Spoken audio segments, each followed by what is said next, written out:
Good afternoon and a very warm welcome to everyone present here. I'd like to request the chairperson, Professor Shashi Prabha Kumarji, our speaker this afternoon, Professor Oscar Pujol, the secretary, Meherchand Negiji, and our national fellow, Professor R.C. Sinha, to please come up and take their seats on the dais.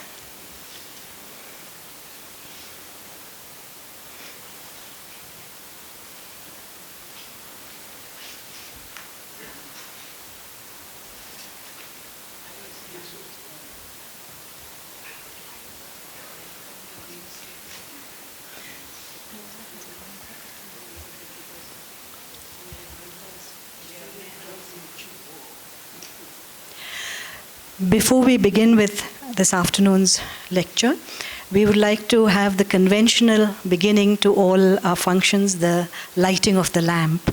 So I would like to request our distinguished people on the stage to please come and light the lamp.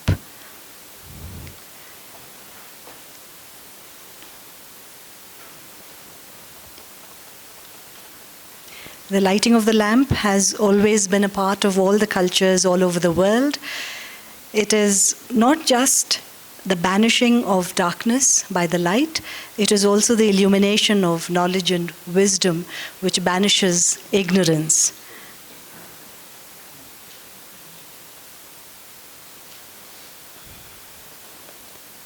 And as we have all heard so very often, as we light the lamp, we pray, Tamusoma Jyotirgamaya, lead me from the darkness to the light.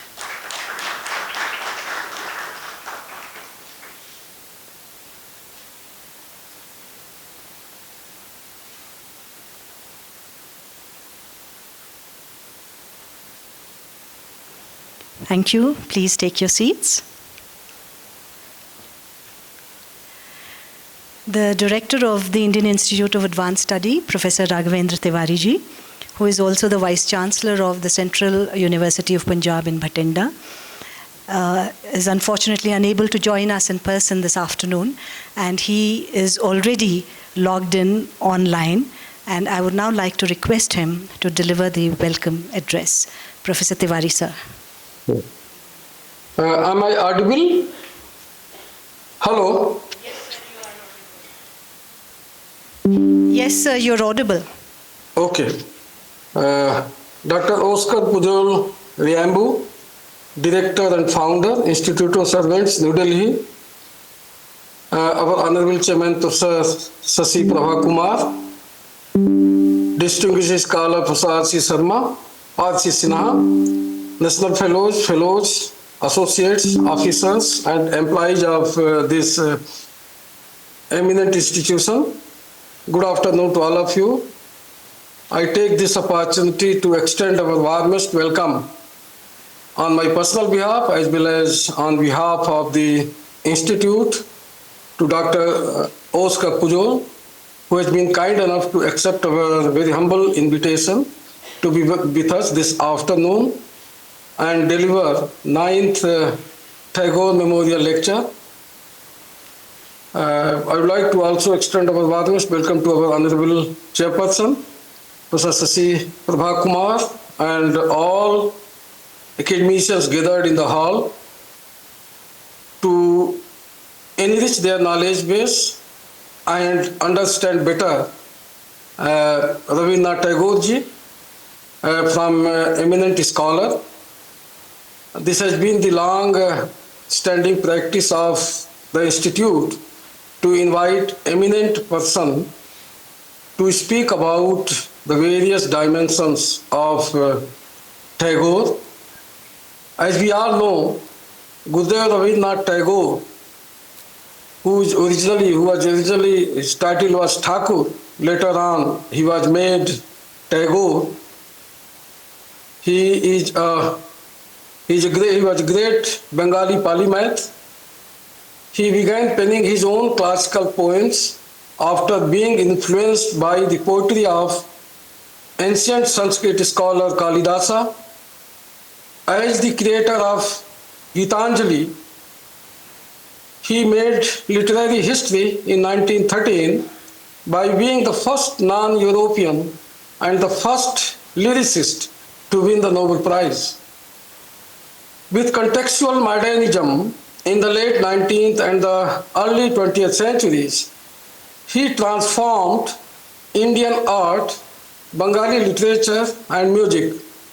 Although Tagore's elegant prose and magical poetry are largely unknown beyond Bengal, his melodious lyrics are thought to be spiritual and mercurial. Tagore, in fact, marginalized Bengali art by spurning rigid classical forms and resisting linguistic strictures. His novels, stories, songs, dance, dramas, and essays spoke to topics covering social, political, and personal aspects. Gurudev Thakur, in fact, was a multifaceted talent, and for him there was no bounds, and he excelled in the multitude of art forms as poet, writer, playwright, composer, philosopher, social reformer, and also painter. He wrote and composed more than 2,000 songs which form part of the popular Rabindra Sangeet. Many of us know that Indian national anthem was written by him, but in fact, he also acted as a lyricist for the national anthem of Bangladesh, that is Amar Sonar Bangla, and he also inspired to write the national anthem of Sri Lanka, which is Sri Lanka Matha. The Nobel Committee, while deciding to confer Nobel on him, cited the motivation for the prize to be because of his profoundly sensitive, fresh and beautiful verse, by which, with commensurate skill, he has made his poetic thought, expressed in his own English words, a part of the literature, which was in fact the part of the literature of the West. More than anything else, what Thakur stood for was a synthesis of the East and the West. Thakur in his lifetime became the most prominent embodiment of how the West wanted to see the East, sage-like, mystical, descending from some less developed but perhaps more innocent civilization, and above all, exotic. True writers cannot be ranked merely by their quotability, but Tagore's neglect is extraordinary. No other language group reveres a writer as 250 million Bengali speakers do Thakur. Shakespeare and Dickens don't come into the picture. The popularity of Burns in Scotland 100 years ago may be his nearest equivalent in Britain. Every Bengali will know some Tagore, even if they can't read or write, and the words come from a popular song or the national anthem. Those of both India and Bangladesh use his verse. The visitor of Bengal can easily find some comedy in the mass adoration of Tagore. In Thakur's vision for the future of Bharat and of the world, there was in fact much emphasis on region and much celebration of freedom, precisely the subjects on which more discussion can have an enormously constructive role today. In a rousing poem, he outlined his vision of what he should strongly desire for his own country and for the whole world, and which reads like this: where the mind is without fear and the head is held high, where knowledge is free, where the world has not been broken up into fragments by narrow domestic walls.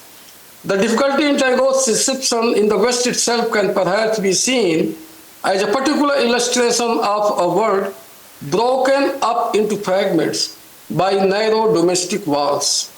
The fragmentary distortions take distinct forms in different societies and different contexts. In arguing for a world in which the mind is without fear and the head is held high, Thakur wanted to overcome all those barriers. He did not quite succeed, but the engagement in open-minded and fearless reasoning that Thakur championed so eloquently is no less important today than it was in his own time. Though all of his quotes are great learning lessons for all of us, but the five that have really inspired me are: number one, everything comes to us that belongs to us if we create the capacity to receive it. Number two, we read the word wrong and then say it deceives us.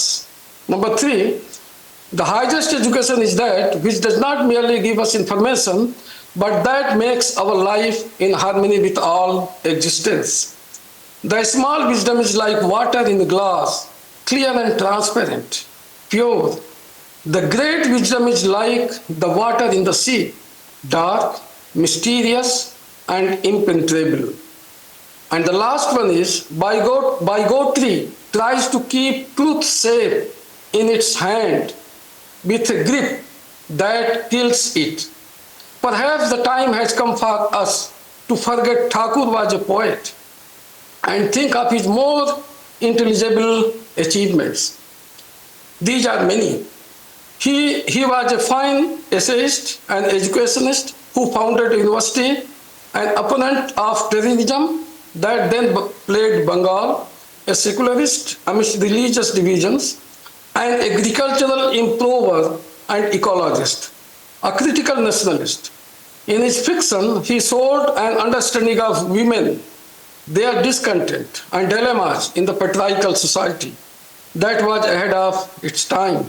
So friends, let us enjoy the scholarly and humanistic description of Thakur and his intellect that the chief guest of today, the main speaker of today, has to offer to us, and reflect some of his qualities for enriching civilizational discourse. With these words, I again welcome Dr. Pujol and Honorable Chairman, Mr. Sinha, and all national fellows, associates, officers and employees of the Institute to this great occasion where we had to listen to a great academician of the world on Tagore and his various facets and how his ideas and his principles, his ideals, how those ideals can be helpful in the contemporary world to resolve the conflicts that the humanity is facing, and in fact is a big hurdle for all-round development of all the nations in the world. Thank you. Jai Hind, Bande Mataram. Thank you, Professor Tiwari, especially for reminding us that what Tagore said is still relevant, that we need to be sure and to be cautious that we do not divide the world into fragments and separate each other by narrow domestic walls. And I think our guest speaker today is the embodiment of our breaking down those walls and merging, as the topic itself says, merging thought and ideas together in order not to have these narrow domestic walls. So thank you very much for that very extensive description of Gurudev Rabindra Nath Tagore, in whose memory we are holding the 9th Tagore Memorial Lecture this afternoon. And now I'd like to keep the proceedings ongoing. We would like to welcome Professor Pujol with the customary Himachali tradition of giving him a shawl and a cap. So this is the tradition here to welcome and honor our guest. And I would like to request our chairperson, Professor Shashi Prabha Kumarji, to do the honors, please.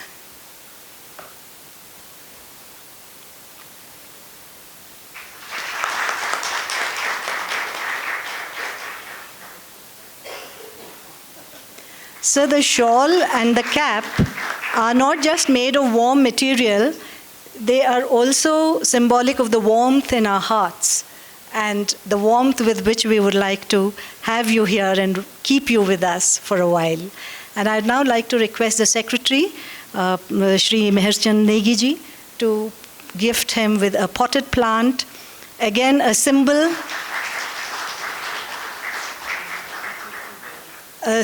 of growth, a symbol of being aware of our environment, and a beautiful picture as a memento of your visit here. This is a historical building, and a picture of that will help you to cherish the memory of your having spent some time with us here. Professor Oscar Pujol is steeped in Sanskrit learning and knowledge and wisdom. His graduation, his post-graduation, and his PhD are all in the Sanskrit language from one of the greatest universities of the world, the Banaras Hindu University, BHU. And his PhD was on a subject which is very dear to, I think, Sanskrit grammarians, and he has developed it even further by bringing out a Catalan Sanskrit dictionary and a Spanish Sanskrit dictionary, which for the very first time, I believe, talks about the etymology and of all the Indian grammarians and words that we have. Professor Pujol is an accomplished translator as well, and he has translated a number of Sanskrit works, for instance, from Bilhan and the Yoga Sutra of Patanjali. He has also translated the commentary by Abhinav Gupta, which talks about the Ras theory, and a number of other articles and reviews, more than 100, have been published.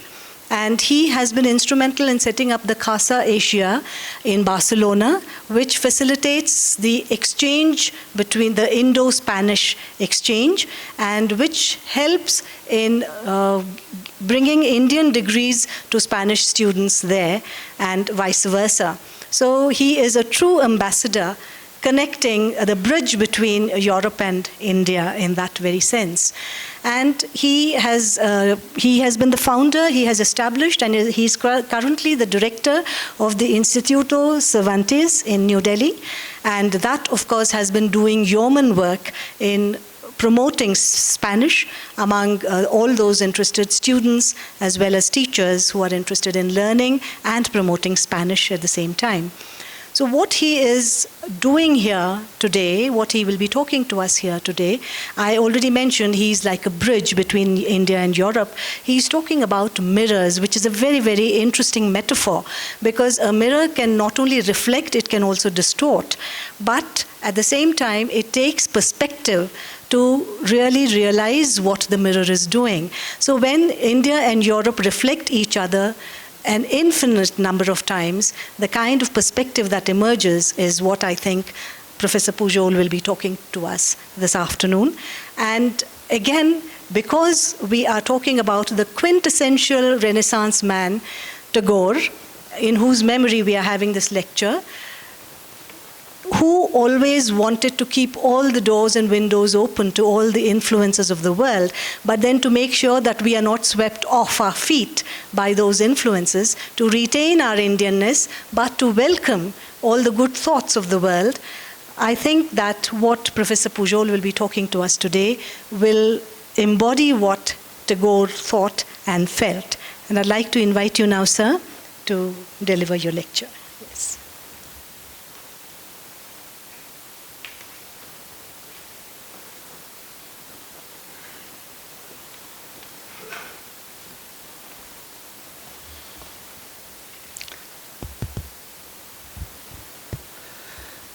Thank you very much, Professor Mathur, for your generous presentation. It's such a joy for me to be here today at this institute, so renowned institute, which is a visionary institute, really. It's an institution that was that looks for a vision of India, and it's a big, big pleasure for me. I would like to thank Professor Shashi Prabhakumar for inviting me, and also the Vice Chairman, Professor Rabindra Tiwari, also the Secretary, Professor Meher Chandanegi. Thank you very much for having me here. Also the librarian, who has been very kind in taking care of me. And सबसे पहले मुझे क्षमा कीजिए क्योंकि ये lecture तो अंग्रेज़ी में होगी।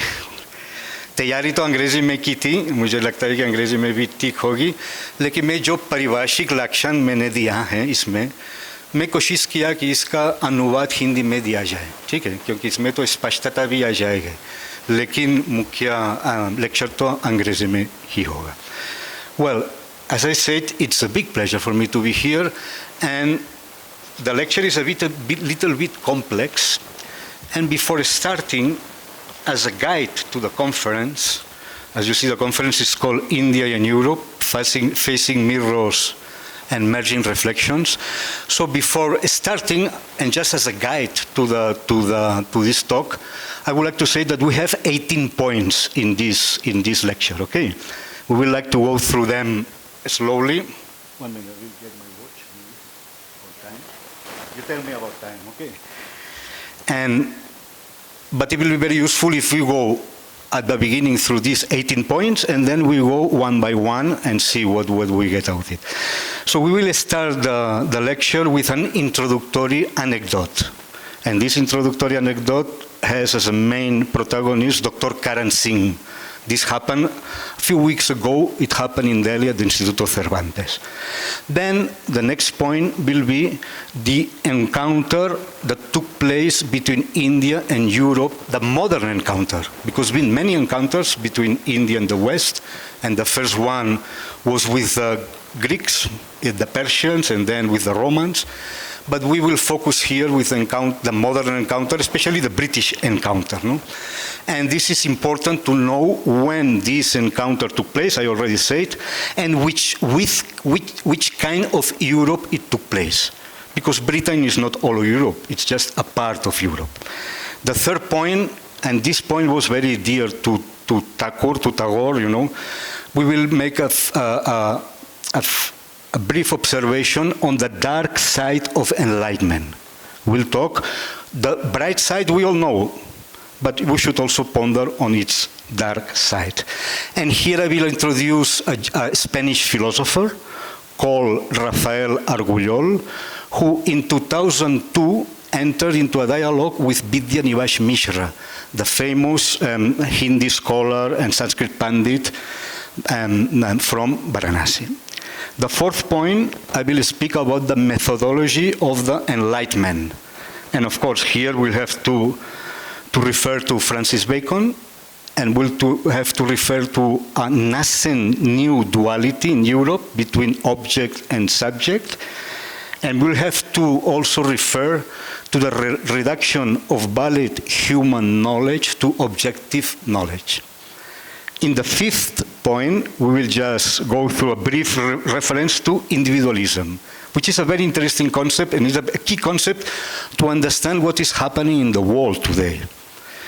The sixth, I will speak about the dialogue between Rafael Argullol and Vidya Nivash Mishra that, as I said, took place almost 25 years ago, 2000. We were still in Varanasi at that time, and this dialogue took place 15 days in Varanasi. I will explain about it. The seventh point will be the nature of the dialogue between India and Europe. Which kind of dialogue has taken place? And what are the two main Western attitudes face-to-face to India? The eighth point will be the 5 questions that Argullol and Mishra deal in this dialogue 25 years ago. The ninth point will be an examination between anthropocentrism and biocentrism. The 10th point will be the legitimacy and scope of modern science. The 11th point will be history and historicity. The 12th point will be polytheism and monotheism. And here we'll finish the first part of this talk. Okay, this will be the first part is more about the nature of the encounter between India and Europe, the modern encounter, what happened. And as I see this encounter through the eyes of one Spanish, Rafael Argullol, and one Indian Pandit, Vidya Nivash Mishra. Okay. But now, the last part of the talk will be more about philology, will be more about Sanskrit, and I will begin speaking about existential philology. It's a little brief recount of my stay in Banaras. On the 4th, I will speak about a Pandit versus an Indologist, the difference between a Pandit and a modern Indologist. On the 15th point, I will talk to you about the birth of Western linguistics and how, without India, Western linguistics would have never been born. In fact, as Stahl says, the history of modern linguistics does not begin in Greece, begins in India. And the 16th will be some reflection about today Indology, what you expect from a today Indologist. The 17th will be, what I feel it's a need today for Indian Indology, and it is the preparation of a new Sanskrit and English dictionary. We are still using a dictionary that is 120 years old, outdated. And it is a pity, because Sanskrit is one of the classical language we know, is one of the main foundations of Indian culture, and you interpret Sanskrit through the dictionary. So if you don't have a proper tool to interpret your own culture, that creates a lot of problem, of course. And the last point will be a closure, will be EU-Indian, the European Union and Indian, and this idea, which was idea of Vidya Nivash Mishra. I am not saying anything new here, I'm just repeating things that people have said, okay? I am not, but as Vidya Nivash Mishra said, it's time to give a new twist to modernity and have a more inclusive modernity. So let's start with the introductory anecdote. Recently at the Insituto Cervantes in New Delhi, we presented the Kashmiri translations of selected passage of Don Quixote, the world's first novel and a Spanish classic. The translation was done in Srinagar back in 1936 by the Pandit Nityanand Shastri. Present at the event was Dr. Karan Singh, along with Dr. Dragomir Dimitrov, the German scholar who edited the text, and also present was the grandson of Nityanand Shastri, Dr. Surendra Nath Pandita, who was instrumental in recovering the text and drawing attention to it.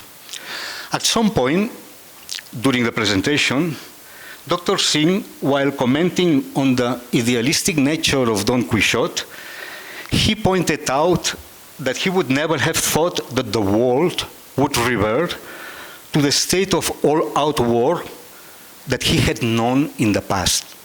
He was actually very touched, especially during Second World War. He thought that humanity had overcome the foolishness of modern warfare, and that nuclear deterrence would stop once and for all the appetite for war. But no. Wars are multiplying everywhere. Charred landscapes of devastation with ruined cities are multiplying everywhere, and destroyed refugees have become more pervasive. Dwelling on expanding wars, Dr. Karan Singh made a very touching appeal to the West to stop the madness of confrontation and to escape the close of duality and embrace non-dualism as the only way to go beyond the polarization that is pulling the world apart. What struck me is that he took recourse to a very abstract notion of non-dualism to deal with a practical problem. In fact, to deal with a political problem. In doing so, I guess he was fundamentally right, because the modern West has completely forgotten that beyond the hard contradictions, the vicious polarities, the forceful exclusions of daily experience, they may be a space for coincidence of opposites, as Nicolas de Courson used to say. postulating a world where dualities become the final and hard foundation of reality leads us to a dialectic of confrontation, where the only way to eliminate conflict is by suppressing the other, the opposite, who becomes the enemy to beat. Okay, so that was the first point, the introductory anecdote with which we begin. Now, the second point, the encounter I was referring to. I am saying all this because to understand the relations between India and Europe, we have to understand first the encounter that took place, and second, with which kind of Europe. The time was the heyday of enlightenment in the 18th century and the 19th century, the century of positivism, which became the century of the great European expansion, especially British. To better grasp the encounter that took place, we must understand the nature of Italian Renaissance and its derailment in the illustration. It seems strange to see the Enlightenment as the derailment of the Italian Renaissance. But as the Spanish writer Rafael Argullol has said, the Renaissance offered us two different options. And I begin the quote from the book of Professor Argullol. So, Professor Argullol speaking, in the Renaissance, he says, there were two possibilities to find new horizons. One was the humanism of Italian Renaissance, in which there was a great search for a new balance between macrocosmos and microcosmos. This obviously comes close to the Indian position. The other, the second option of the Italian Renaissance,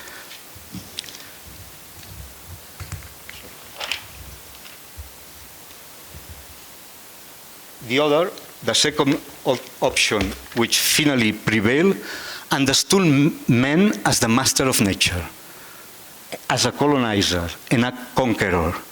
The options were two, and the second one was imposed. That's very important to understand that Italian Renaissance had different options, that we didn't have to go necessarily into that direction. It was worth mentioning here that Tagore, like Herder or Isaiah Berlin, also saw the darkest aspects of an enlightenment that has already turned the world upside down. And begin quotation from the book Nationalism of Tagore. And Tagore says, beginning of quotation, the history of man has come to a stage when the moral man, the complete man, is more and more giving way, almost without knowing it, to make room for the political and the commercial man, the man of the limited purpose. This, aided by the wonderful progress in science, is assuming a gigantic proportion and power, causing the upset of man's moral balance, obscuring his human side under the shadow of a soulless organization. The man of the limited purpose is the economical man, the survival man, the power man, or the power dealer who understands that there is nothing beyond the duality of gain and loss, of domination and subordination. This is the man who understands that truth is validated by power alone and coercion.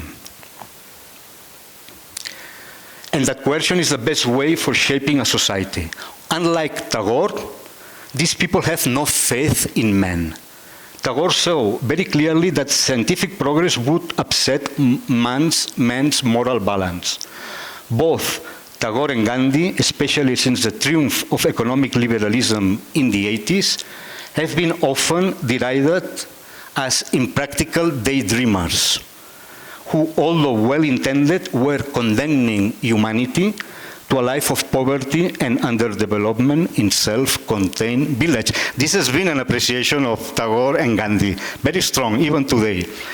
But I believe with Christine Marsh that it's curious to see how often people refer to Rabindra Nath Tagore as if he had a future.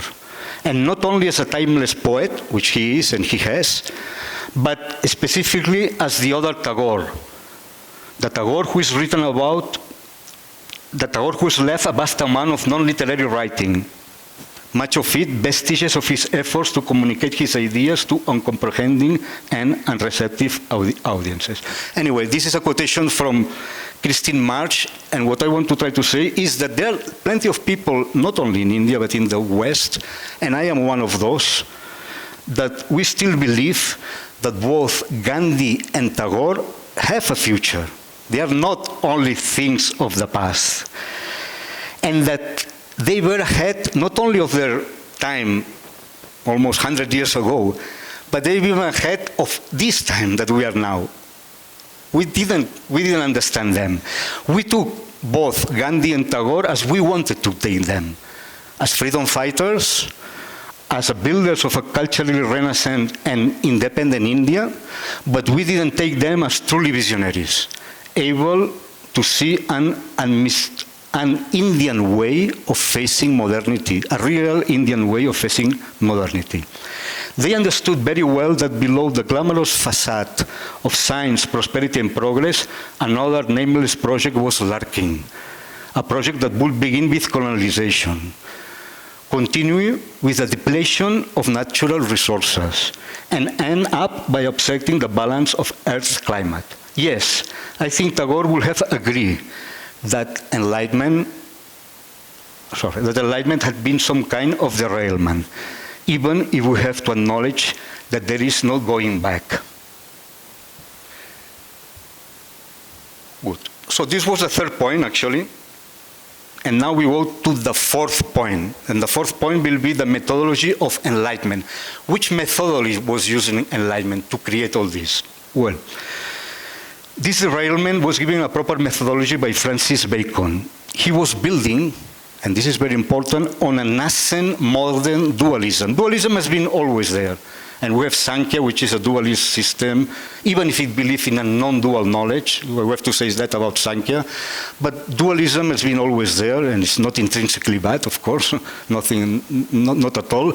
But the new kind of dualism what was emerging after the Enlightenment, during the Enlightenment, was a dualism that will separate completely the subject from the object. And this is very dangerous. I will try to explain you here, reading the... Francis Bacon was building on a nascent modern dualism which would be best voiced by Descartes, who created the modern thinking subject, the absolute individual, the autonomous agent, armed with the quasi-divine power of reason.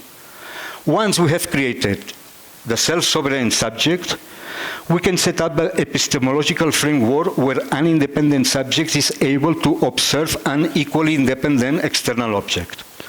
Since the object is outside the subject and independent from it, it can be observed objectively from the distance without projecting subjective properties upon it. But Bacon's success came with a price, as valid knowledge became synonymous with objective knowledge. And as a result, both subjectivity and intangibility disappear from the realm of valid experience. From now on, true knowledge could only be objective. In fact, the object acquires a special relevance as a truly knowable entity.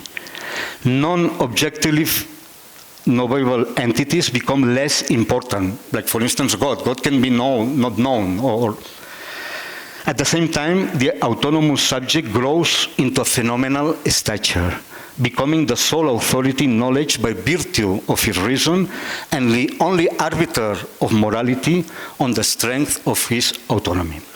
For Bacon, nature can be tortured and exploited because in the relation between an independent knowable object and an independent knowing subject, the active subject always takes precedence over the passive object. For us, modern men, nature can be exploited and resources can be extracted to the point of exhaustion because the object is independent from us and we are not going to be affected by whatever may happen to it, which is not true, of course. We know the object, we have dissected the object, we have penetrated the object, as bacon at base. We control the object. We can modify and use it to serve our purpose. But the opposite never obtains. The object becomes a commodity and the subject the owner. Okay, I go now to the fifth point, right?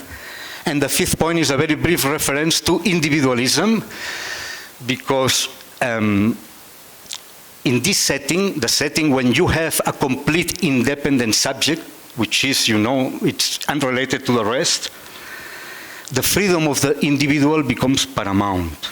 Individual human rights take prevalence over social constraints. In fact, many people consider that modernity, and this is very important, modernity is synonymous with the birth of the free individual, one who chooses its life, not one who inherits it.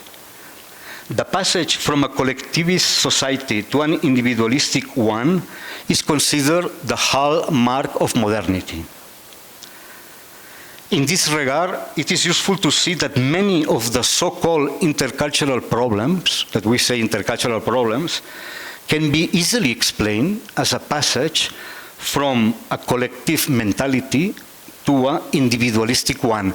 And I won't read everything because it will take too long, and I would like to go ahead, but just you to make this understand, because this is a very interesting topic.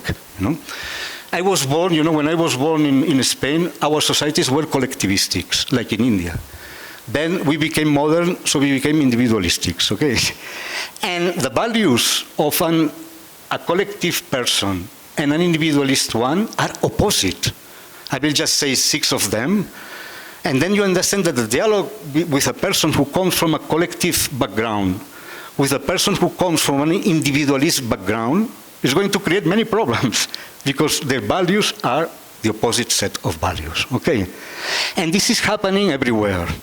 This is happening inside India with young people. This gap between a collective mentality person and an individualistic one happens inside the family, happens between the parents and the children, who they were collective and they become individualistic. Okay, and it's very important to keep that. This has nothing to do with culture, right? This has nothing to do with the man is Arab, is Indian, is Spanish, is Chinese. This is another thing. But it clears a lot of ground when we try to understand intercultural problems. Okay, and I won't read it because you can read it on the printout. I will go then past this and go to the 6th point, which will be the dialogue that took place between Rafael Argullol and Vidya Nivash Mishra. Okay. So the earlier quotation I gave about the Renaissance, right, is part of a book which is published in Spanish, although there is a non-authorized version in English doing the rounds. And it is originally was an original dialogue between him and the late Vidya Nivash Mishra. Professor Argullol traveled to Varanasi in the year 2000 and spent 15 days in a dialogue with Professor Vidya Nivash Mishra, who was a person of a very rare talent, actually. Professor Vidya Nivash Mishra had achieved some notoriety in the world of Western Indology. He was known in the West with his book, The Descriptive Technique of Panini. And he was very well known in the world of Hindi contemporary writing. He had also been the editor of the Nava Bharat Times. On the other hand, Rafael Argullol is a retired professor of aesthetics at a major university in Barcelona, and a well-known writer, frequently appearing in the Spanish media. The initiative for the dialogue came from Professor Argullol, who wanted to explore the possibility of having a real philosophical dialogue between India and Europe, beyond political correctness. This basically means to let the other speak as the other, and not simply as a mirror of our own self. In fact, the task in front of me that Professor Argullol asked me to do was to find an interlocutor that represented India as India and not simply as an appendage of the globalizing West. Perhaps it would have been easier to choose a modern Indian thinker, well established in cosmopolitan Delhi, fully familiar with the terminology of post-colonial thinking, always updated to the latest Western theories, and commanding a whole array of those deconstruction tricks so often exhibited in today's academical jargon. Instead, I opted for a representative of traditional India, the Pandit, the Dhoti-wala, that clings to his traditional clothes and to the inherited culture. I wanted to find a person that on the one hand represented traditional India, and on the other hand was also aware of the degree of Europeanization already undergone. A simple traditional man shut up in his own tradition and pretending to ignore the changes would not have done. This is very important, because to have a real dialogue, we need people able to tread between both. On the other hand, Rafael Argullol started on this dialogue neither as a disenchanted Westerner, tired of his own culture and looking for redemption in India, we have that, as you know, not as the self-assured white man that sails off to India to civilize the poor natives, and also not as the specialist, the Orientalist, that often spends a lot of time dissecting and trying to understand the cultures of the subcontinent with categories that belong to Western humanism. Okay, now let's come to the seventh point, the nature of the dialogue. We could say that the dialogue between the cultures of India and Europe began in all probability more than 2,000 years ago and has continued to take place somehow intermittently till our days. Ancient India did never take too much interest in the foreign lands beyond their western borders. It did acknowledge their existence and gave them a place in their mythology. And you have the names of several Western countries that appear in the Mahabharata as mythical beings, being born out of the cow Nandini. You know, we have that is all there. But it never tried, it did acknowledge them, it never tried to convert or colonize them. Moreover, it seems India never felt the need to approach them to gain a better understanding of her own culture. And this is very important, because for us Westerners, we have used India to understand ourselves. And it seems that maybe India is doing this now, I don't really know. But it seems that India has not used Europe to understand herself, or maybe it's doing it now, I don't know. Anyway, it has often been said that India seems to have exerted her influence in a passive way, without searching out, but being often requested from the outside. Modern India has certainly taken an active interest in the West, but this has only happened after colonization, when the West could no longer be ignored. Right down from ancient Greece, Western attitude has been quite different. I would like to say this very clear. There are two main Western attitudes toward India, and they've been repeating from the time of Greeks to today. One is outright admiration. One is say India really has the key, you know, the key to wisdom, the key to the history of humankind, etc. And another one is the complete opposite of rejection, right? The Greeks debated passionately about the origins of their own philosophy. Whether it was a genuine product of Greece, or on the contrary, it had to be tracked back to Egypt. Sorry, but this sticks a lot. Okay. No. So they debated whether philosophy was a genuine product of Greece, or on the contrary, it had to be tracked back to Egypt or India. So the Greeks already considered that the origin of Greek philosophy was India or Egypt. They had three options, whether it was autochthonous, was Greek, was from Egypt, or from India. The tendency to search for the origins of Western civilization in India, or to contemplate India as the recipient of an unpolluted wisdom not sullied by the excess of Western reason, probably reached its peak with the Romantics and Schopenhauer. But it was also cultivated by the members of the Transcendental Club, and it continued after Second World War with the penetration of Indian elements in popular Western culture. At the same time, the West has also nurtured the opposite attitude, a contempt for everything Indian, as representing the dark and irrational side of mankind, standing against the light of reason, symbolized by Western rationality. Diogenes Laertius already articulated this negative attitude in the Roman world. And the first missionaries that came to India ratified it.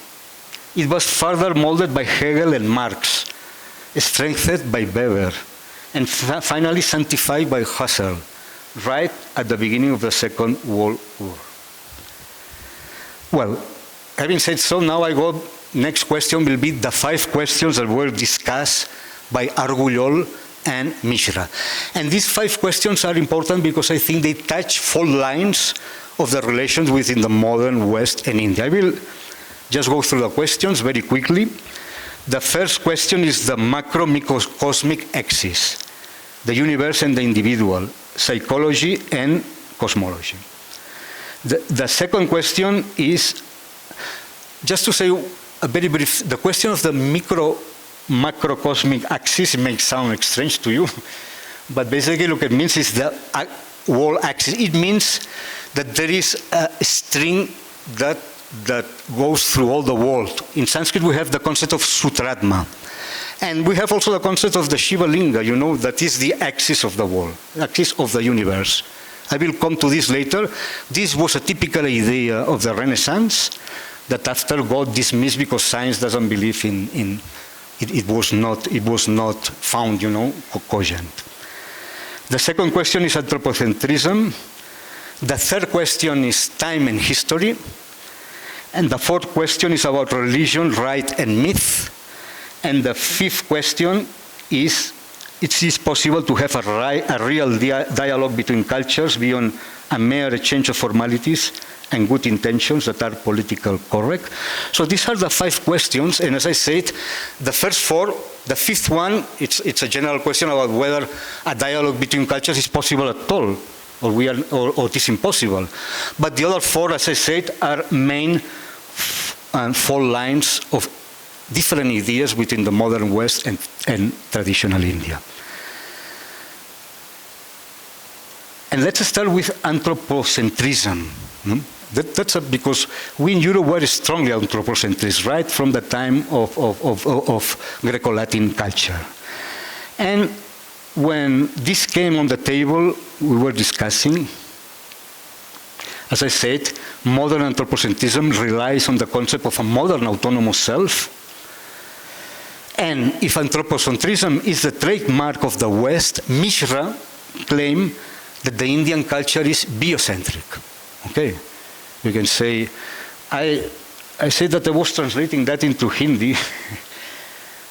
I don't know, anthropocentrism in Hindi will be something like Manav Kendrit Vat or Manav Kendritata. Okay, and I don't think there is a word for biocentrism, I don't know, but I translated myself as Jivan Kendrit Vat. Okay, that will be a biocentric view, Jivan Kendrit, instead of okay. So, Indian culture is biocentric because the macro-microcosmic axis, this thread, this Sutratman or this Linga, that pervades the whole universe, sees the whole world as a continuity, as a flow of existence where beings are not dissociated but part of a great change of beings. And this is a medieval Christian concept, and this is very interesting, called Scala Naturae in Latin, which translated into English is the great change of being. Okay, it's the great change. Beings are like a chain, they are all interconnected. Once nature is no longer seen as an interconnected flow, but as a series of independent modules that can be analyzed and dissected by penetration, as Bacon used to say. You see, science operates by breaking the whole, dissecting it and analyzing it. This is a very well-known thing, and it's a very useful and a very efficient way of dealing with things. But it has its own problems. So that's what I say. Once nature is no longer seen as an interconnected flow, but as a series of independent modules that can be analyzed and dissected by penetration, the interconnectedness gets lost. And the solution, and this is very important because this is what's ailing us today, when the solution for a local problem creates untoward consequences in other places, which is what is happening today in many aspects. And the idea of the great change of beings is the universe is an organic whole. It's like a living being. It's a Purusha, it's a man, or it's an animal. Or you can. In India, the concept of the Purusha is so important, no? But when you break this and you see the world as we are seeing it now, then we see the world as a machine. And a machine which is made of interconnected modules, but these modules are independent of each other. You see how, and you can take the module, put the new module. So once you solve the problem of the module, you solve the problem of the whole. And this is a fallacy. This is the fallacy that I want to underline all through, right? And this is not so, obviously. And this can be seen in the practice of contemporary medicine. Doctors address particular problems in specific organs of the body. But while treating a problem in one organ, they may prescribe a medication that will produce undesirable effects in other parts of the body. The methodology of considering the absolute autonomy of the part, independent of the whole, is incredibly powerful in the short term. And that I want you to underline, because all of us, we are buying into this power. And this power is really very, very efficient. By localizing the problem in one point, we can solve it swiftly and efficiently. But we remain unaware of the consequences in the long term, in the whole system. We lower down the sugar level in the bloodstream, but end up upsetting our metabolism.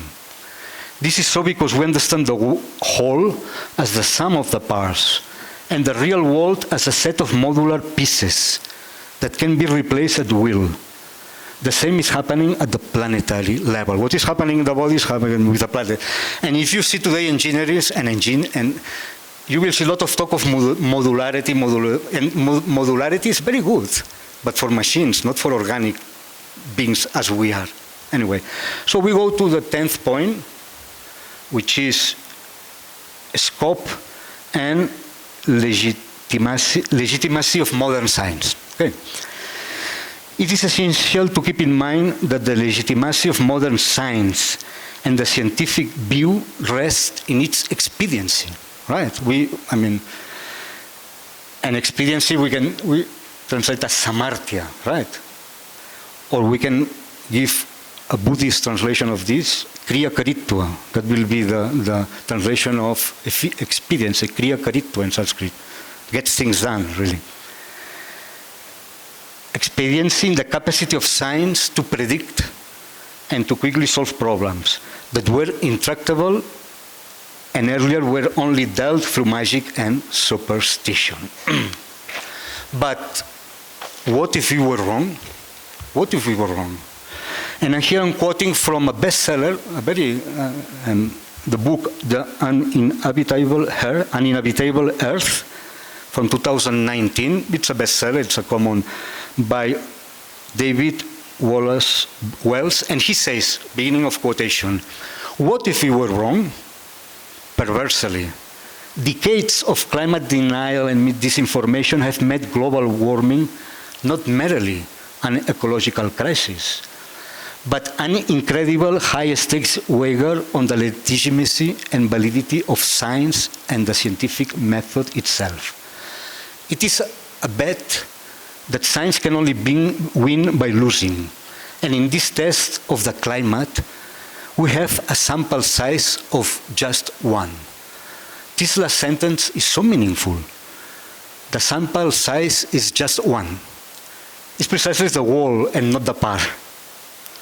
If the problem is how to deal with the whole in science without dissecting it, I go back to the same point. Because the limitation of scientific knowledge is its fragmentary nature.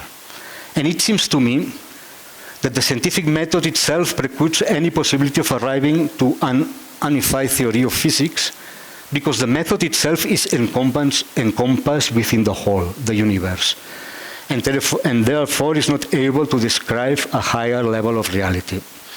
Science is very useful in its own place, but when applied outside its own domain, it can play havoc on human societies. Naturally, we must distinguish between science and scientism.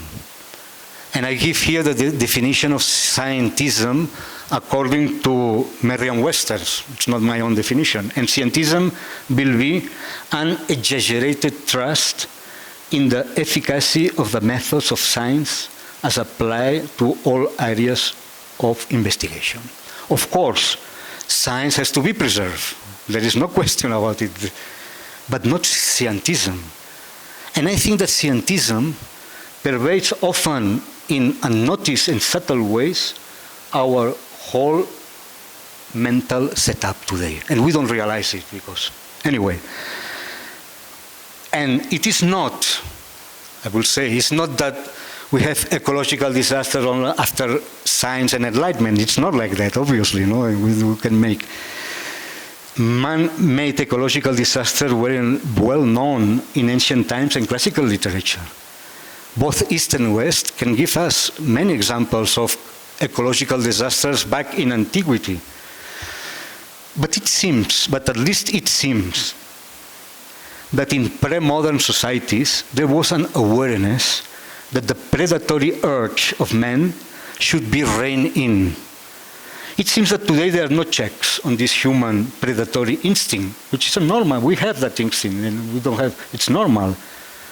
But this instinct, this predatory instinct, rather, instead of being reined in, instead of being checked, instead of being reduced or controlled, rather becomes sanctified through the neoliberal mantra, greed is good.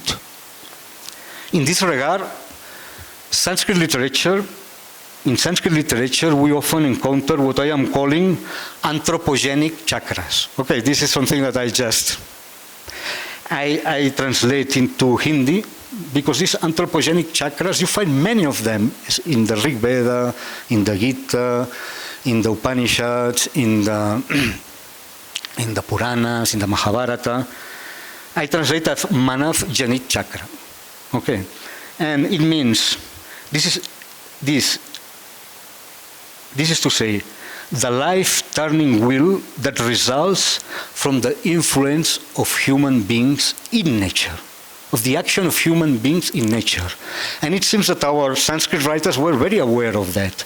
They were very well aware of the centrality of the human action in preserving the world. And at the time, and the amazing thing, it's at the time they didn't have the technological power to destroy the world like we have now, no? But they were already conscious of the fact that human action was essential to keep this world running. A typical anthropogenic chakra will go like this. From food, men are born, okay? From rain grows food. Rain is given by the gods. And finally, Vedic sacrifice impels the gods to produce rain that produces the food. So you have a circle, right? You have food, men, yajna, deva, vrishti. Again, you have Anna, Purusha, Yagya, Deva, Vrishti, Anna, Purusha. Actually, these wheels have many variations. The Gita has one in chapter 3, very interesting, which is interpreted differently by Shankaracharya and by Ramanuja. They have completely different interpretation. Sometimes they're very complex, but you find them everywhere, right? And what I want to say here, and this is very important, if you see Anna, Purush, Yagya, Deva, Vrishti. We have 5 here, and it's just an example. We can have 7, 8.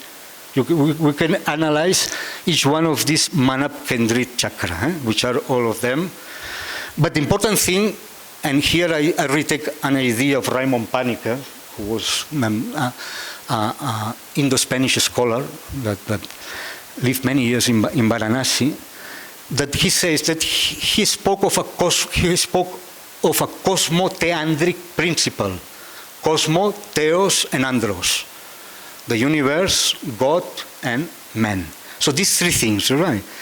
And the interesting thing is that these three basic things, the gods, the man, and the universe, there is a binding principle that governs the relation between the universe, men and gods, and this binding principle is yajna, sacrifice.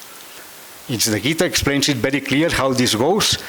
And again, the other day I was listening to a Jewish scholar speaking about the Bible, and he was saying how important is the sacrifice concept in the Bible. And it all sounded to me, like, come on, it's so similar. Anyway, so this is very important. If you see, Anna and Brishti relate to the universe, to the Brahman, okay? Purusha relates to men. Deva relates to the world of Theos, and Yajna. So in these 5 points, Anna, Purusha, Yajna, Deva, Brishti, you have these 4 elements: cosmos, Theos, Andros, and sacrifice. Well, now we go point number 11. We are finishing. I'm sorry, I'm giving you such a long speech. If I must cut, you tell me when you. Then I will skip some part and go 10-15 minutes. Okay, then I will skip some part of the talk, because otherwise, and go to the second part of my talk, which was more about philology. Okay, we'll stop here. You can read it in the paper. So, and let's go now to what I say existential philology.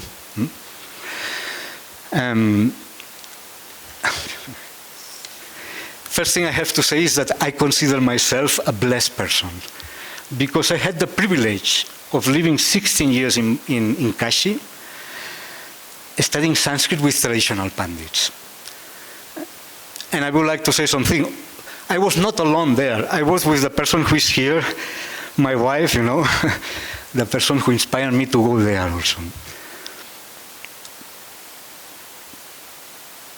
My first teacher was the late Bhagirat Prasad Tripathi, better known as Bhagi Shastri, who devised a highly pedagogical mnemonic method for teaching Sanskrit, where you could relate the 10 conjugational classes of Sanskrit grammar with the 10 avatars of Vishnu, and where Sandhi was treated as a play between Prakriti and Purusha. He was very successful in attracting many students, both Indian and foreigner, and he received the Padma Shri in 2018. My second teacher and my guide at my PhD on Sanskrit grammar that I did was Sri Narayan Mishra, a Maithili Brahman from Bihar, who belonged to a lineage of Navya Nyaya Pandits. As it is well known, Mithila is the birthplace of Navya Nyaya, and Sri Narayan Mishra learned it directly from his father in a small village in Bihar. He was much respected in Kashi because he was rightly considered a traditional scholar. In those times, a traditional scholar was a pandit who had learned his Shastra from his own family lineage and not from any other source. That's a very important thing to consider. His scholarship was immense, as he had imbibed right from his childhood in his rural setting.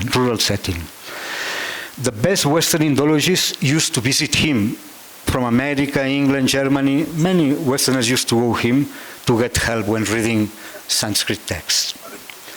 Nevertheless, he was not happy with the present state of Sanskrit. Present state means in the 90s, 30 years back, of Sanskrit studies. And he felt sorry because he saw himself as the last link of a broken chain.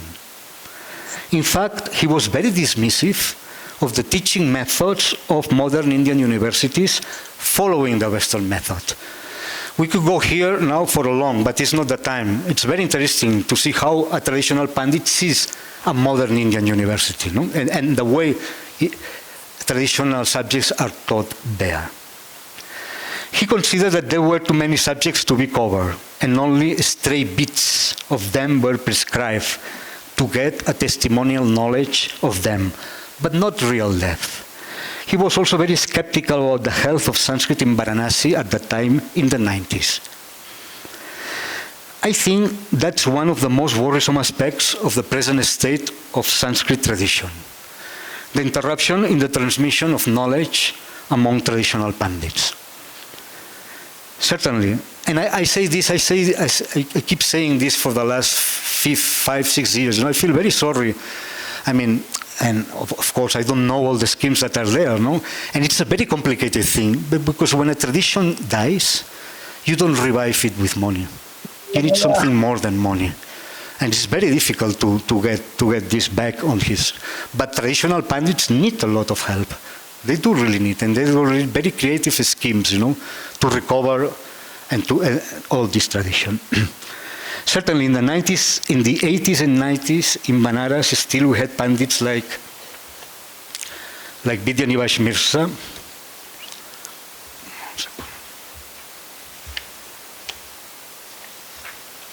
It's okay, it's okay.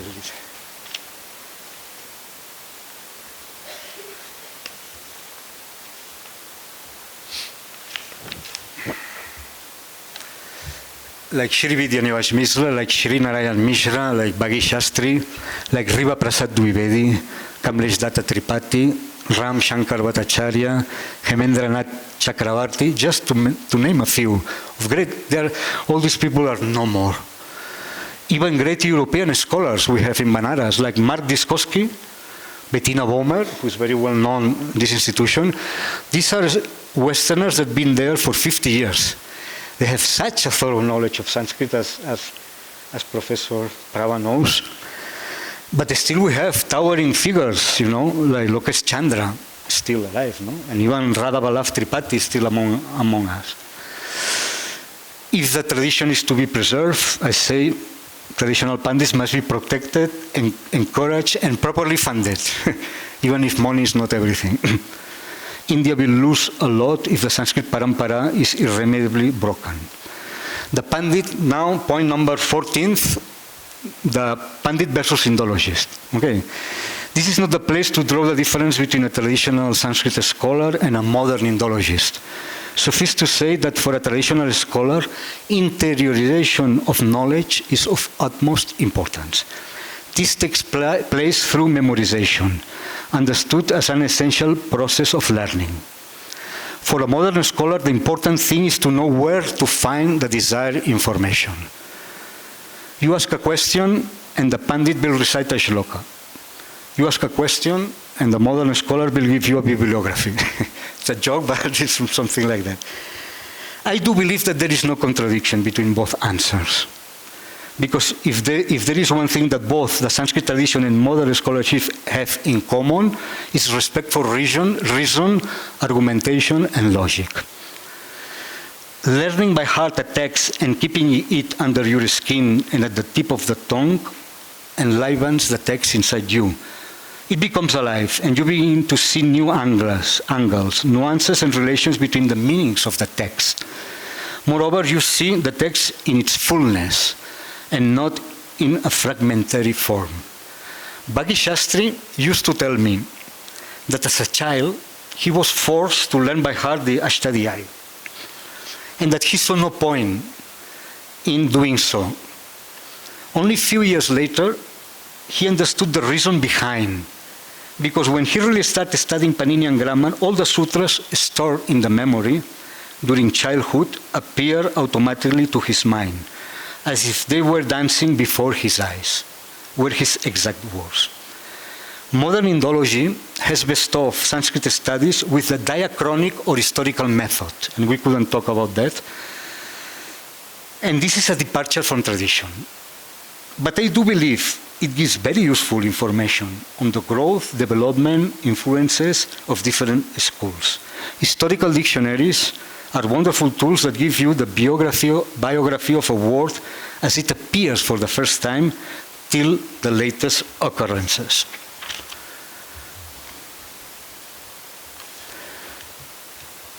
It is true also that Western Indology, especially from the second half of the 19th century, developed a strong sense of superiority over traditional Sanskrit learning. Very well known is the case of the American scholar William Dwight Whitney, an excellent scholar himself, but who entertained a good amount of hostility towards traditional Sanskrit grammarians. This was doubly unfair because Westerners had learned the science of language from India.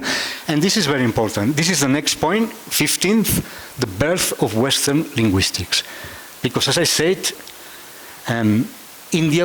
if India was really outstanding in empirical science, was in phonetics. And this is very well acknowledged by all scholars of the world. In fact, modern linguistics would not exist without the encounter between Western savants and Indian pandits. A science like phonetics was completely unknown in the West. Western grammarians could not distinguish between a voice and an unvoiced sound.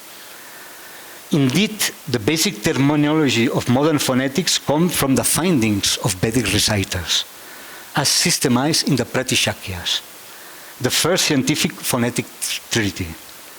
The modern English technical terms like labial, ostia in Sanskrit, dental, dantia, palatal, talaubia, occlusive, sparsha, just to give a few, come from this tradition, which is more than 2,500 years old, but was only acquired by the West in the 11th century. You see, Indian reciters of the Veda knew the phonetic they knew, say, around 900 years before Christ was, more advanced than the Westerners knew by the end of the 18th century. So it's really impressive.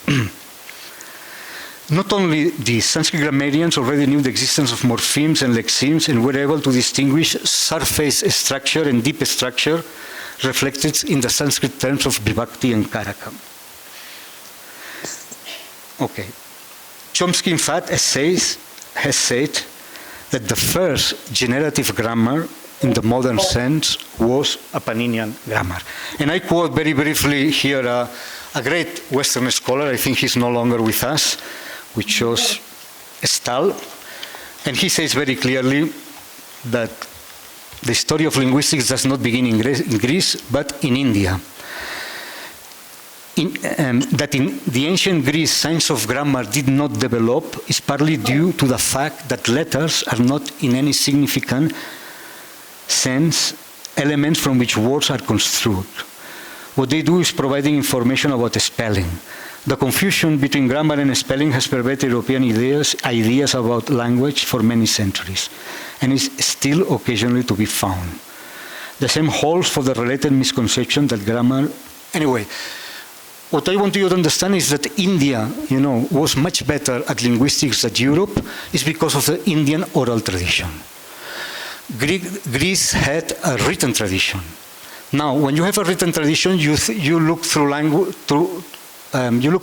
through the script, right? You see the script and you think through the script, but the script is secondary to language. Language is oral, primarily is oral. Script already deforms language in a way. So since the Indians didn't believe in, and they have a negation of a script, now when you are speaking, the minimum unit that you find is the syllable. And the syllable, it is significant. Because syllables are roots, syllables can be words, syllables can be morphemes, syllables can be suffixes, etc., etc. And again, as Stahl says, when you look to a language through the script, the minimal thing is the letter. And the letter is completely meaningless from the point of view of grammar. So kudos for the Vedic reciters and for the oral tradition of India that gave us the birth of modern linguistics. And now, I think we can, 5 minutes then, okay. Anyway, I only wanted to say, just to conclude it. Yeah.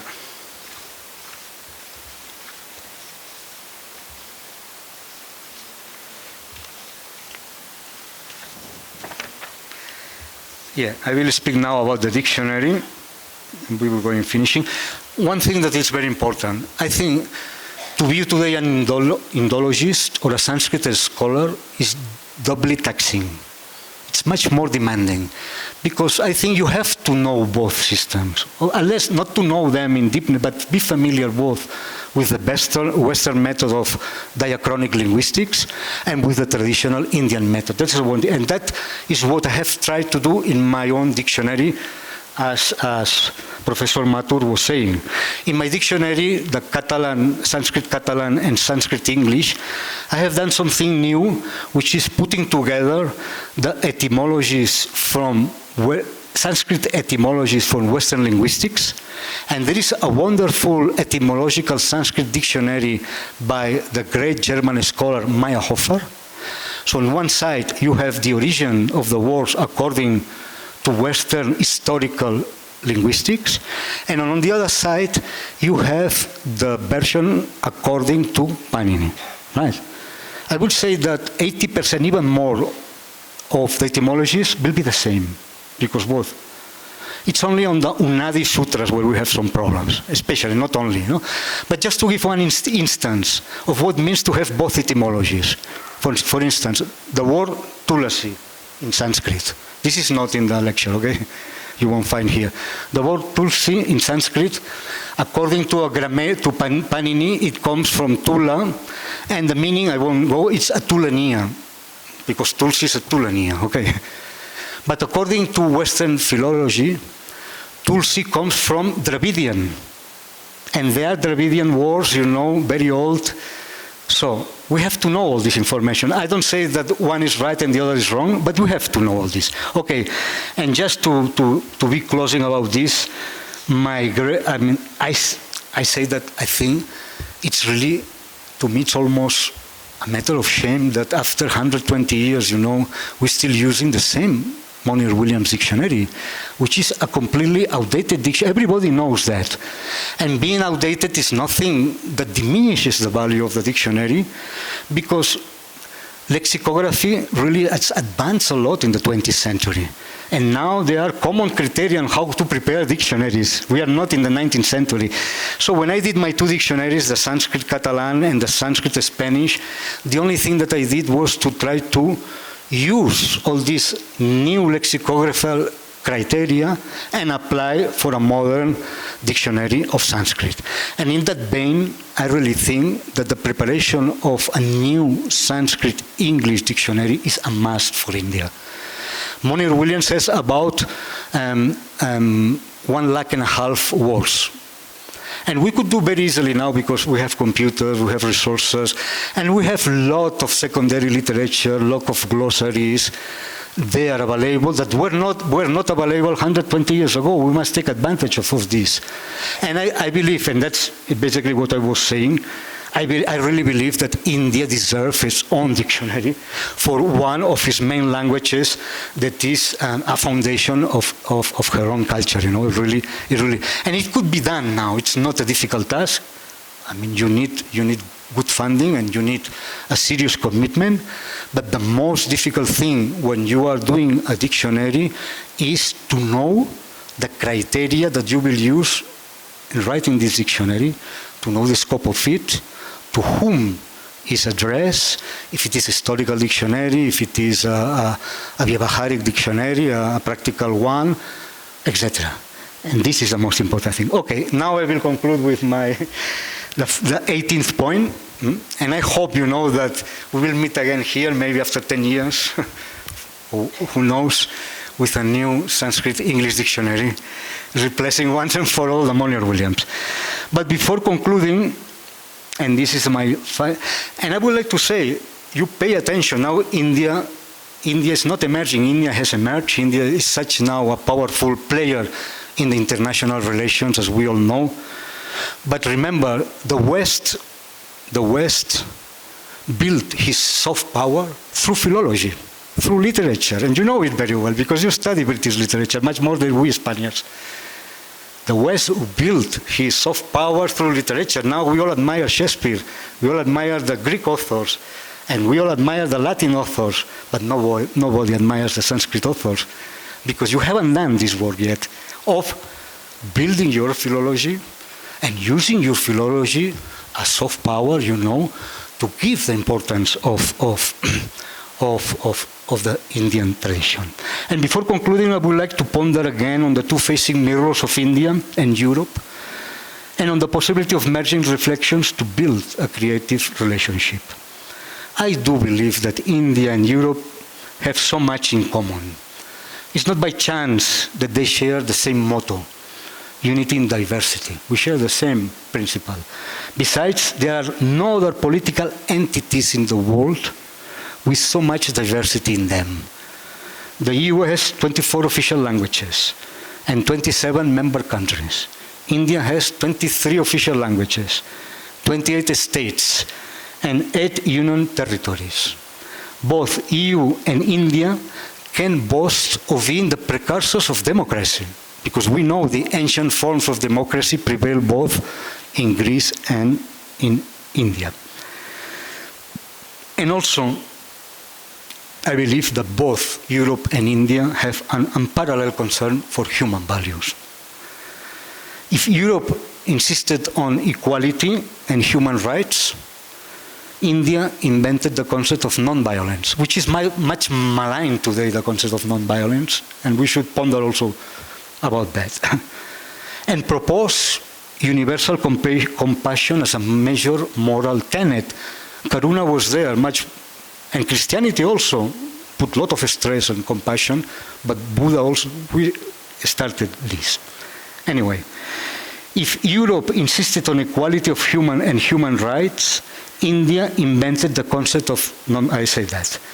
And another thing, you know, because I always look for humanistic values in Sanskrit literature, and you have plenty of them. Of course, you will find also defense of Varna Ashram, plenty of that, and caste, and we have to understand that, and we have to put everything into his context. But the first allegation against the death penalty that I know of, and maybe there is another one, is found in the Shanti Parvan, in the beautiful dialogue between Satyavan and Dyumatsena. This is a sublime passage, you know, where Prince Satyavan makes a strong appeal to his father, King Dyumatsena, to put a stop to capital punishment and end all executions. The Mahabharata asserts that what Satyavan said was never said by anyone before. He says, Avyahritam vyajahara Satyavan iti naha shrutam. And he says, if death penalty is endorsed, then justice becomes injustice. And injustice becomes law. In Sanskrit he says, Adharmatam yati dharmo, yati adharmascha dharmatam, bhado nama bhavet dharmo, naetat bhavitum arhati. Anyway, as I say, this selection, you know, I think you should make your students at the school read these passages, you know. This is what in the West we have done, you know, promoting Seneca and promoting all our great writers. And you have plenty of them.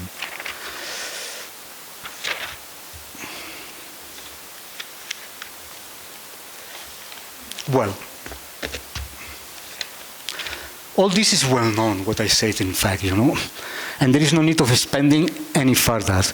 But I would like to close this lecture by going back to the original dialogue between Vidyanevash Mishra and Rafael Argullol. In fact, the dialogue takes place within the premise that the present time, the time we are now, is a privileged time for a possible encounter between cultures, in this case, Europe and India.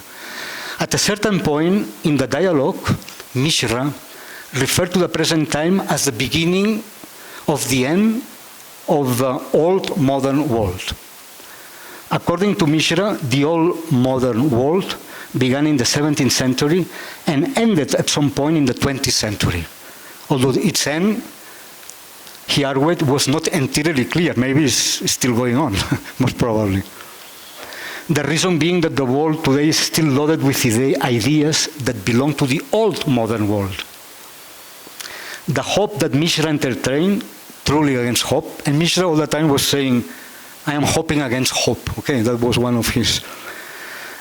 Is that we were assisting to the birth of a new modernity that would discard some tenets of the old modernity, such as the supremacy of the scientific truth, the notion of progress, historical determinism, singularism of the enlightened reason, heavy industrialism, contempt for the environment, colonialism, racial pride, persecution of human rights, militarism, authoritarian rule, monolithic reason, and male chauvinism, just to say some of them. Okay. In consonance with Arguello, so all this is what we consider like remnants of the old modernity that we could really, and colonialism is a very clear example of that, which is, I think, already. In consonance with Arguello's line of thinking, we can understand the appearance of this new ecological and biocentric modernity as a return of that part of the spirit of Renaissance that was suppressed by the ascendancy of 19th century modernity. In fact, this spirit, although marginal, was always present in post-Renaissance modernity. It was found in deism, in Kant, in the best romanticism, in Nietzsche, in Schopenhauer, in the transcendentalists, the symbolists, in many of the artistic movements of the last century, etc. And moreover,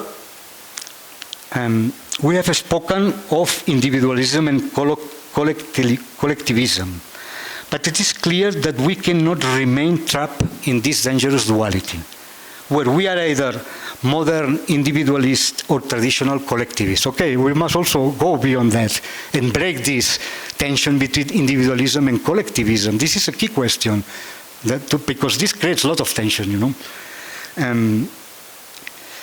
We cannot be caught between the coercive collectivism of the past and the alienating individualism of the present. Our age is seeking a way out that does not lead to the absolute isolation of the self. It is necessary to seek a third way, a third form of consciousness where the collective consciousness is not seen as individually coercive, and where each community is a collective and autonomous entity of reason able to give meaning to people without turning them into communal weapons. In any case, this lecture would like to stress that the time has come to give a new twist to modernity, and that India can and should play a determining role in it.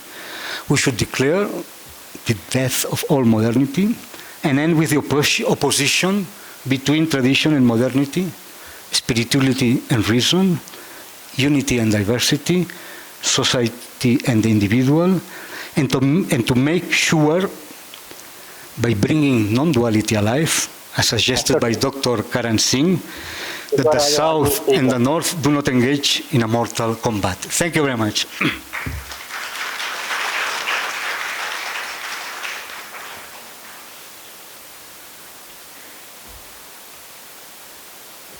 Thank you, Professor, for that very free-ranging talk, starting off with philosophy, the world, the cosmos, and coming down to philology and your own personal experiences of studying in Benares.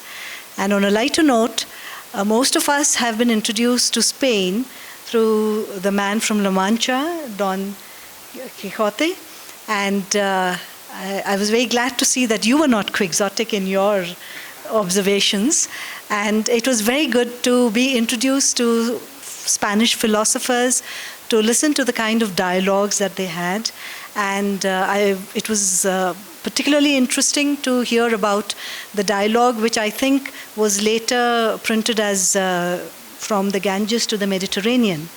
And it's very interesting because the symbol of water which keeps flowing, which does not remain stagnant, can also symbolize knowledge and wisdom through the ages. And it was, again, I think we kept coming back to what our director said in the beginning when he talked about the need to alleviate fragmentation, and you did talk about that all the time. When you talked about the modular, you talked about individualism, and also I think when we talk about all the isms, we seem to forget that humanism should come right at the top. And I think you did talk about that. And the chakra, the cycle, which in India we've always talked about time as a cycle which keeps coming back. We talk about the wheel of fortune. And again, non-dualism, the separation of the self from the other, which leads to all kinds of conflicts. You're talking about mortal conflicts, but there are also moral conflicts which arise out of this. So thank you very much, sir, for this very illuminating lecture. And I'd now like to request Professor Shashi Prabha Kumarji to deliver her address.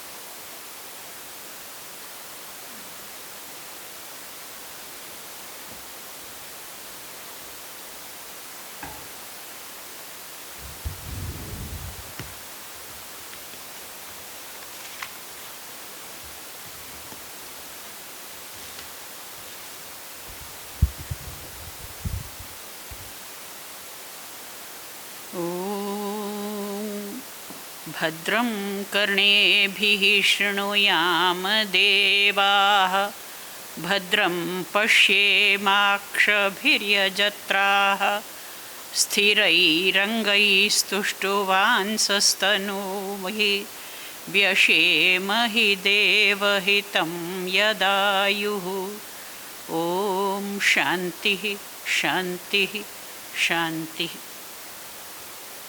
नमः सर्वेभ्यः सर्वाभ्यश्च। अस्यां देवभूमौ हिमाचलप्रदेशे शिमलानगर्यां स्थिते भारतीय उच्च अध्ययन संस्थान परिसरे समवेतानां समेषाम् अत्र भवतां भवतीनां च सुस्वागतं व्याहरन्त्याः कृतज्ञतां ज्ञापयन्त्याश्च मोमुद्यते मे चेतः। विशेषतश्च अद्य विशिष्टवक्तुः श्रीमान् डॉक्टर ऑस्कर पुजोल महोदयस्य कृते येन अधुनैव अतीव महत्वपूर्णं गहनं व्याख्यानं प्रस्तुतम् अस्मत्समक्षम्। Dear Professor Raghavendra Prasad Tiwari ji, Director of the Indian Institute of Advanced Study and Vice Chancellor, Central University of Bhatinda, dear Professor Oscar Pujol, distinguished speaker of the day and our honored guest, dear Mrs. Pujol, who has accompanied him and who has motivated him to come to India and study Sanskrit, dear Shri Meher Chand Negi ji, Secretary, Indian Institute of Advanced Studies, dear Professor Ramesh Chandra Sinha ji, National Fellow, other National Fellows, Senior Fellows, Associates, and distinguished guests who have come here, our officers and staff of the Institute, I welcome you all and thank you all for making this program a success. We are missing Professor Tiwari, who was supposed to be here, but the title of the talk today was Facing Mirrors and Reflecting Images. So we have him as a reflected image. He is virtually present and has joined us. I am delighted to greet you all to this 9th Sri Rabindra Nath Tagore Memorial Lecture. 8 lectures have already been given. This Tagore Center was established in the Institute when 150 years of Gurudev Rabindranath Tagore's birth centenary was being celebrated. The 8 lectures which have been presented earlier were by Professor Pranav Mukherjee, who was the President of India, Shri Gulzar from 2013, 2014, 2015 it was Shri Ratan Thiyam, 16, it was Professor B.N. Goswami. 18, Professor Ramesh Chandra Shah. 19, Shri Venkaiah Naidu, Vice President of India. 2020, Shri Ram Madhavji. 2021, Padma Vibhushan Sonal Mansingh ji. The program was held in IGNOU, Delhi, and today is the 9th lecture which has been delivered by Professor Oscar Pujol. I thank you, Professor Pujol, for this very extensive and deep lecture that you have delivered here. You have made my work easy. You have already classified your lecture into 18 points. I think the lecture has reached all of you already. So, because this is not a lecture which is delivered and forgotten. This will be a bibliographical reference for future, and this lecture will be readable afterwards with deep concentration and consideration. So 18 points you have already highlighted and explained, and that has made the lecture understandable at the moment. But what I would like to say, that I have known Professor Oscar Pujol, who is a renowned scholar of Sanskrit and Indology, and of course Spanish, his mother tongue. He accepted our invitation to deliver this special lecture in the memory of Rabindra Nath Tagore, and he took time out of his busy schedule to be here at the Indian Institute of Advanced Studies, Shimla. I welcome and thank you on my own behalf. I have known Professor Oscar Pujol since the year 2005, when his book Sanskrit Catalan Dictionary was released at our Special Center for Sanskrit Studies at JNU, and I was the chairperson of that center at that time. Later on, he published another dictionary, that is Sanskrit Spanish Dictionary, which was published in 2019. In between, we met at the Indological Conference at Rashtrapati Bhavan, New Delhi. This was held in the year 2015. Friends, we have just listened to a learned lecture from a contemporary European scholar, so to say a European scholar who has delved deep in India and Indian soil, Indian thought, and Indian language, that is Sanskrit. In my view, he is the most befitting speaker on the topic of today's lecture that he has himself chosen. I am sure you all would endorse my view, and you all have enjoyed the lecture. I must mention that key points of his lecture which he has already highlighted, but 2 or 3 points which have appealed to me, I would like to repeat as a student of Indian philosophy and Sanskrit language. The first point that struck me was regarding this individual and society, individualism vis-a-vis collectivism. In our Indian thought, traditional Indian thought, this view of individual and society, individual and community, this is an organismic view. Part and whole are part of this view, because our body is an organism and parts are integral aspects of the body. They cannot be separated. They cannot be treated as each individual part. Even if we treat the part, it nourishes and affects the whole. So there is an integral relation, organismic relation, which we call avayava avayavi vada. Avayavas are parts of the whole, but they are also integrated into the whole. The whole is, some philosophers in India say, whole is nothing new, it's only the parts. It is integrated, it is embedded in the parts. According to some, whole is a new beginning. But both of them agree that parts and whole, individual and community, individual and society, they are very inherently related, integrated in such a manner that they cannot be separated. You gave a very good example of modern medicine. When the modern doctor treats a part, if he treats stomach, he will give you some medicine that might help to heal the stomach, but it might affect other parts of the body. So this is not the view of our traditional Indian medical system. The medical system that India had, it treated the whole. So this was the first point which struck me. Then the subject-object dualism, which you explained in a very beautiful manner. And finally, in your conclusion, you yourself said that we have to find a third way. We cannot go on these dualisms and these binaries as opposites. We have to have some view, some third way which integrates these opposites, which do not confront, and they always coordinate rather than confrontation. There should be complementarity and coordination.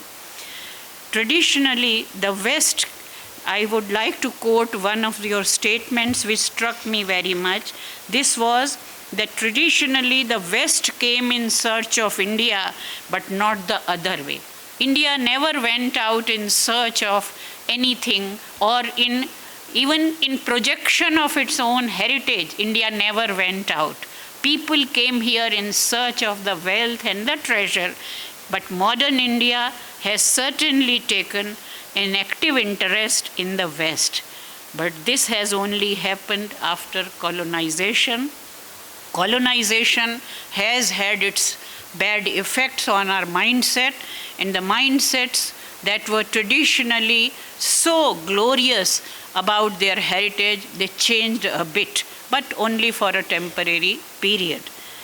Adoration of India by Western scholars, you also highlighted, and you also talked about Whitney, who learned the language and the linguistics from India, but then they rejected and they also reprimanded. They did, in a way, they deserted this view, and they said that Indian view is nothing. We have Hegel, we have Nietzsche. But there are others like Schopenhauer, Emerson, Thoreau, Alcott, and many more in Western Indologists who glorified India, who praised India for what they had learned from here. Contempt for Indians, that is from Whitney to Diogenes, Hegel, Marx, and Weber. There are people who always express their contempt about anything Indian. Then you talked about the very famous dialogue between Spanish professor Argullol and the Indian scholar, the traditional Indian scholar, an epitome of Hindu scholarship, Pandit Vidyanivas Mishra. And this dialogue, then you also talked of the 5 questions that they had set for the dialogue. This dialogue is available for reading in the form of a book. It has also been translated. You also pointed out about the biocentric view of Indian philosophy, Indian thought, which is in opposition to the Western view of the modern, that is against it, that presents man-centric, anthropocentric and biocentric. Anthropocentric concentrates on man. And you quoted the statement of Rabindra Nath Tagore. I would like to quote it again. It's very, very important. And because it is by Rabindra Nath Tagore, in whose memory we are holding this lecture, I think I should repeat. The history of man has come to a stage when the moral man, the complete man, is more and more giving away, almost without knowing it, to make room for the political and the commercial man, the man of the limited purpose. This, aided by the wonderful progress in science, is assuming gigantic proportion and power, causing the upset of man's moral balance, obscuring his human side under the shadow of soulless organization. These words were uttered 150 years or more ago, but how timely they seem even today. They are so relevant. The prediction, the foresight of Gurudev Rabindranath Tagore is reflected in these words, and this is the crux of the problem that we are facing today. Regarding the India and Europe, as you said, there are mirrors and they are facing mirrors. Images are reflecting between them, India and Europe.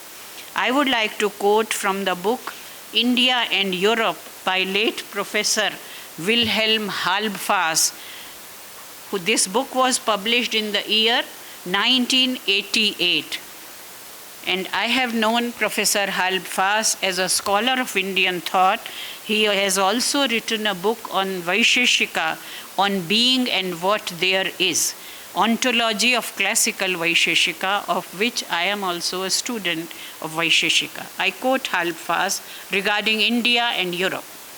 Modern Indian thought finds itself in a historical context created by Europe, and it has difficulties speaking for itself. Even in its self-representation and self-assertion, it speaks to a large extent in a European idiom. This is about the colonized mind that I was referring to. This does not, however, mean that the dialogue and debate between India and Europe has been decided in favor of Europe, or that India has been superseded by Europe. The power of the Indian tradition has not exhausted itself in the self-representation and self-interpretation of modern India. The dialogic situation is still open, and that has been so effectively exhibited and expressed by Professor Oscar Pujol in his lecture. In the words of Paul Hecker, another German scholar, there ought to be a philosophizing which is based on an immediate knowledge of Indian and European sources. With these words, I would like to conclude, but would like to thank Professor Pujol once again. He has given a very vast canvas to us in which he has not only talked about the dialogue, about the similarities and the contexts, the encounters between India and Europe, he has got the clue and the crux of this dialogue, this encounter in the form of Sanskrit language, which is incomparable link between India and Europe. The first encounter that took place between India and Europe, that was strengthened by Sanskrit and the attraction of Westerners towards Sanskrit. Their contributions are immense, but that led to generating and producing scholars like him. We have him, he has spent 16 years in Kashi, and he has written in this lecture, I hope some of you have read, that I feel myself blessed to have been living in Varanasi, in Kashi, for 16 years of my life. There is a famous verse in the Purana which says, Dhanyastu ye Bharata Bhumi Bhage. So he is one of those Dhanyatmas who have been born in Europe, but they are living in India, they are serving India and the cause of India.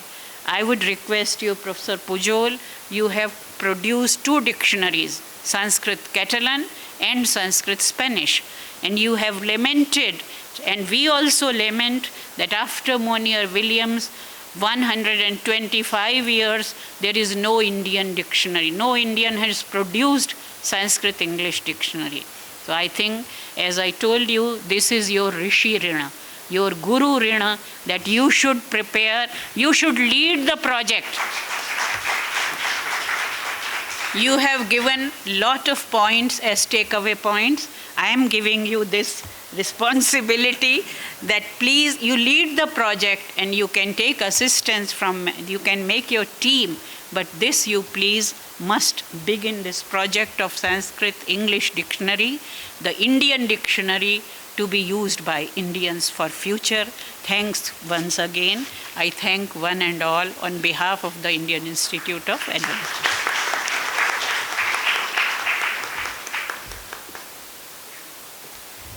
Thank you, ma'am. Professor Pujol did talk about the chain of being and how we are all interconnected, and which I think Emerson refers to as the oversoul. And you also talked about how compassion is one of the quintessential Indian qualities. And I think Professor Shashi Prabha Kumar, in all her addresses, begins with a prayer for humanity. And that itself embodies the compassion that we feel. We are not just praying for ourselves, we are praying for the entire world, for the entire universe. Thank you, ma'am. And I think that when Professor Pujol was addressing us, he kept giving us those milestones, which was very, very helpful, because when we are on a journey, it always helps to know how far we are from the end. So you're saying that now it's the 7th point and then it's the 10th point. I think then it helped us to stay focused. So thank you very much. And before we began this lecture, Professor Pujol did say that he would welcome questions or comments, very, very brief, if the chair permits and if our speaker permits. Just a couple of questions. So if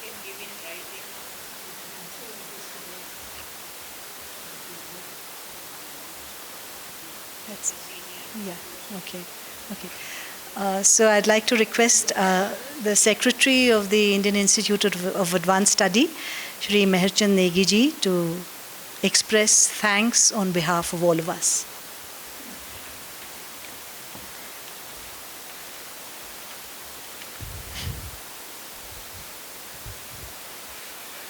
My respectful greeting on behalf of Institute to honorable dignitaries present on the dais, Professor Oscar Pujol, Speaker of the 9th Rabindra Nath Tagore Memorial Lecture, Professor Shashi Prabha Kumar ji, Chairperson IIAS, Professor Rabindra P. Tiwari ji, Director IIAS and Vice Chancellor Central University, Punjab, who is connected with us through virtual mode, our National Fellow, Professor Ramesh Chandra Sinha ji, other national fellows, associates and August gathering present in the auditorium. Friends from electronics and print media and all my colleagues. First of all, on behalf of Institute, I would like to express my heartfelt gratitude to our today's speaker, Professor Oscar Pujol ji, who, despite being so busy, took out time and accepted our request to be the speaker of this memorial lecture and grace the Institute. Sir, we are very undoubtedly benefited from your wonderful speech. I once again express my heartfelt gratitude to our chairperson, Professor Shashi Prabha Kumar ji, our vice chairperson, Professor Shailendra Mehta ji, but who could not attend due to he is out of India, and our director, Professor Rabindra P. Tiwari ji, under whose guidance we have been able to organize such lectures successfully and who, despite being so busy, keeps guiding us from time to time about their valuable suggestions and vision. I am also thankful to the audience present in the auditorium who spared their precious time and came to listen to this lecture. Along with this, I express my heartfelt gratitude to all those who directly or indirectly contributed to making this Gyan Yaga successful. Thank you.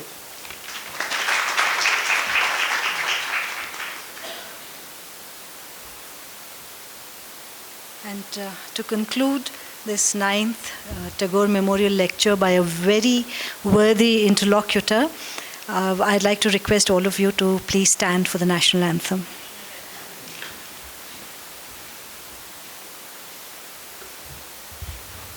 Jana Gana मन अधिनायक जय हे भारत भाग्य विधाता पंजाब सिंध गुजरात मराठा द्राविड़ उत्कल बंगा विंध्य हिमाचल यमुना गंगा उच्चल जलधि तरंगा तव शुभ नामे जागे तव शुभ आशीष मांगे गाहे तव जय गाथा जन गण मंगलदायक जय हे भारत भाग्य विधाता जय हे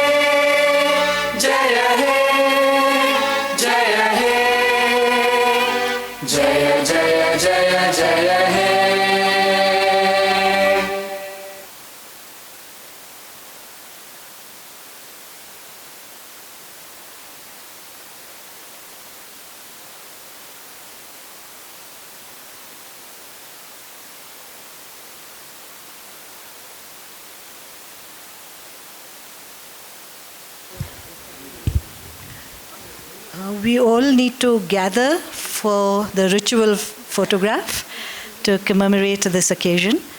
So I'd like to request